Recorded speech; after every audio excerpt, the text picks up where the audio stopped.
Vous le savez, un accident de voiture tragique a eu lieu ce matin à Palmiste. 2 jeunes d'une vingtaine d'années sont morts. Les faits se sont déroulés aux alentours de 3 heures du matin. Il y avait 4 passagers dans la voiture. Une voiture réformée qui a percuté le toit d'une maison. L'issue a été fatale. Les explications de Stéphane Petitfrère sur les images de Marco Calmo.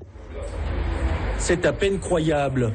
Comment une voiture a-t-elle pu heurter le toit de cette maison ?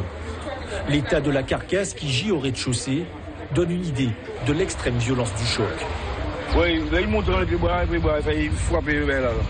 Le véhicule roulait dans la direction Saint-Joseph-Lamentin lorsqu'a eu lieu la sortie de route pour des raisons qui restent encore à déterminer. Après avoir parcouru plusieurs dizaines de mètres à travers ce jardin, la voiture percute un talus et s'envole alors littéralement pour aller heurter le toit de cette maison. Ce matin, j'étais dehors en train de balayer, de nettoyer à l'extérieur de chez moi, quand j'ai entendu une voiture qui arrivait à toute vitesse. Alors là, je me suis dit, la voiture arrive un peu trop vite. Cette personne roule un peu trop vite. Et subitement, je vois la voiture en haut de la montée qui a perdu le contrôle. Il s'est envolé, la voiture s'est envolée carrément.